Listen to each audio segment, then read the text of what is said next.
ग्राम समाचार में आपका स्वागत है। ये चुनाव की गहमागहमी में सबसे जो हॉट सीट बन गया है वो गोड्डा लोकसभा के क्षेत्र के ठीक बगल में राजमहल लोकसभा का क्षेत्र। और यहाँ पर जब झारखंड अलग हुआ था, मैं दर्शकों को याद दिलाना चाहता हूँ, तो अन्य राज्यों की तरह झारखंड अलग नहीं हुआ। यहाँ झारखंड में कई लोगों की खूनें बही। हमारे पूर्वजों ने यहाँ की जल, ज़मीन और जंगल के लिए खून बहाई है और उसमें तमाम क्रांतिकारी रहे हैं।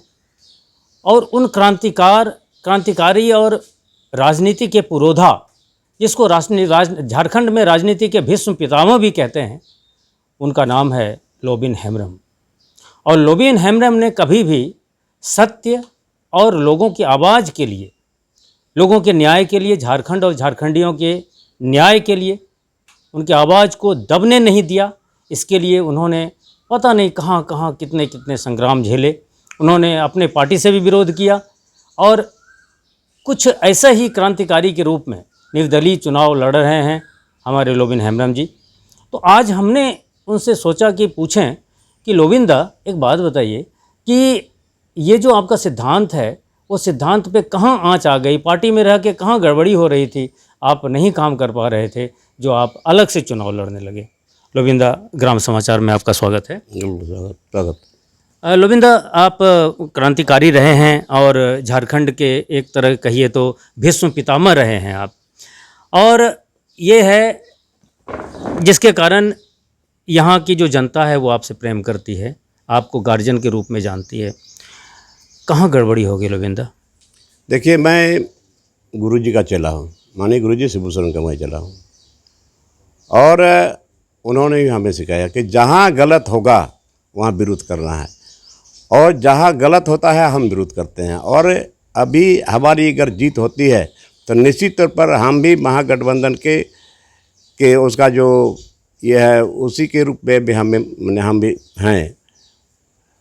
तो सवाल ये है कि चाहे कोई भी सरकार बने, चाहे महागठबंधन की सरकार बने या बीजेपी की सरकार बने, झारखंड का अहित का बात करेगा, हम उसका विरोध करेंगे। आज यहाँ के जितने पढ़े लिखे नौजवान हैं उसके भविष्य का बात करेगा, उसके साथ हम रहेंगे। ये कोई ज़रूरी नहीं है हम निर्दलीय हैं, लेकिन झारखंड का जो भविष्य है इसको मैं अधर में लटकने नहीं दूंगा। और जब तक हमारे शरीर में ये खून रहेगा हम झारखंड के लिए लड़ाई लड़ते रहेंगे और सदन में, पार्लियामेंट में इस बात को हम उठाते रहेंगे। लोबिंदा, एक बात बताइए, लोग ये सवाल करते हैं, हमसे पूछते हैं लोग कि लोबिंदा जब जीतेंगे तो आखिर वो बीजेपी को समर्थन करेंगे या एनडीए के बाहर चले जाएंगे या एनडीए में रहेंगे? एक स्पष्ट बता दीजिए आज लोगों को। हम तो बोल दिया, हाँ, एनडीए की सरकार अगर बनती है और झारखंडियों के लोगों के साथ खिलवाड़ होगा, यहाँ के लोगों के लिए अलग नीति बनेगा, मैं इसको बर्दाश्त नहीं करने वाला हूँ। आज तक यहाँ पर जितने नवयुवक लोग हैं, जितने पढ़े लिखे हमारे छात्र छात्रा हैं, किस तरीके से पढ़ाई किए हैं, कैसे उसके गार्जियन ने क्या झेला है नहीं झेला है, तो वो समझ रहे हैं।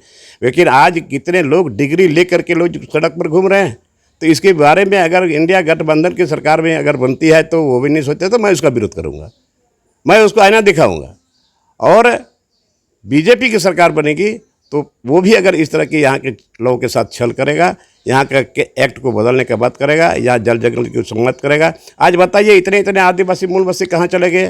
पहाड़ उजड़ गया, जंगल उजड़ गया, कितने लोग कहाँ पलायन कर गए, कितना माइंस में कितने लोगों का जमीन चला गया, सदा के लिए चला गया।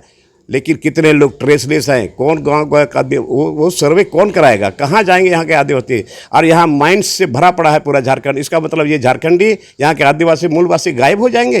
ये शोभा देता है क्या? क्या ये देश के नागरिक नहीं है क्या? इसलिए मैं इसका बराबर विरोध करता हूँ, चाहे किसी भी सरकार में हो, किसी की भी सरकार बने। मैं यहाँ के जल जगत जमीन की लड़ाई और यहाँ के आदिवासी मूलवासियों की लड़ाई लड़ूंगा। जब तक हम रहेंगे तब तक हम इसका विरोध करते रहेंगे। विरोध नहीं किया, बल्कि मैंने उसका जो चुनावी मैनिफेस्टो था, वो चुनावी मैनिफेस्टो में एक भी काम नहीं हो, तो मैं सही बात बोल रहा हूँ, तो लोग हमें बागी बोल रहे हैं क्या? क्या आज सही बात बोलना गुनाह है क्या?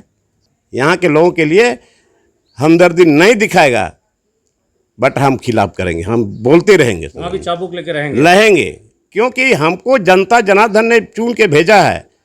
तो क्या हम किसी का पीठ थपथपाएंगे, किसी का हम जी हुजूर करेंगे? ये हमसे संभव नहीं। देखिए, हम इंडिया के आदमी हैं, हम इंडिया गठबंधन के साथ हैं, उसके विचारधारा से हमारा विचारधारा मिलता जुलता है। बट अगर इंडिया गठबंधन भी अगर ये झारखंड के यहाँ के आदिवासी मूलवासियों के साथ अहित का बात करेगा, हम उसका विरोध करेंगे, भरदम विरोध करेंगे। आज आप जान रहे हैं कि यहाँ पर कितने छात्र एवं छात्राएँ पढ़ लिख करके डिग्री हासिल करके लोग घूम रहे हैं। तो आज इंडिया गठबंधन इसके बारे में नहीं सोचे, तो हम इसके लिए तो हम विरोध करेंगे। हम सदन में बोलेंगे कि यहाँ के लोगों के साथ क्या हो रहा है। आज यहाँ पर हमारे लोग उजड़ रहे हैं, यहाँ के लोगों के लिए, यहाँ के आदिवासी मूलवासियों के लिए राज्य अलग हुआ है, लेकिन आज यहाँ के आदिवासी मूलवासी चाहे डैम के नाम पर, चाहे हवाई अड्डा के नाम पर, चाहे कारखाना के नाम पर लोग उजड़ रहे हैं। तो इसमें इंडिया गठबंधन के लोग अगर नहीं कुछ करेंगे तो इसमें तो हम तो बोलेंगे ही। हम चुप रहने वाले नहीं हैं, हम किसी का गुलाम नहीं बनने जा रहे हैं। आज लोगों ने हमको चुन के भेजेगा, अगर भेजेगा तो इस बात को हम जरूर पुख्ता के साथ रखेंगे, यहाँ के लोगों के हित में हम बात करेंगे। चलिए, ये क्लियर हो गया, ये तय हो गया, लोग कन्फ्यूज़न लोगों का दूर हो गया और लोबिन जी ने साफ साफ बता दिया कि अगर ये जीतते हैं तो इंडिया गठबंधन के साथ ही रहेंगे। इनकी जो विचारधारा है वो इंडिया गठबंधन के साथ ही ज़्यादा तालमेल खाती है, लेकिन हमेशा कमान और चाबुक के साथ इनकी चाबुक चलती रहेगी। ये जल, ज़मीन और जंगल और झारखंड और झारखंडी के हितों की रक्षा के लिए कहीं भी लड़ने के लिए तैयार हैं। अपने सिद्धांतों से समझौता कभी नहीं बर्दाश्त होगी। धन्यवाद लोबिन साहब, आपसे बात करने के लिए। धन्यवाद।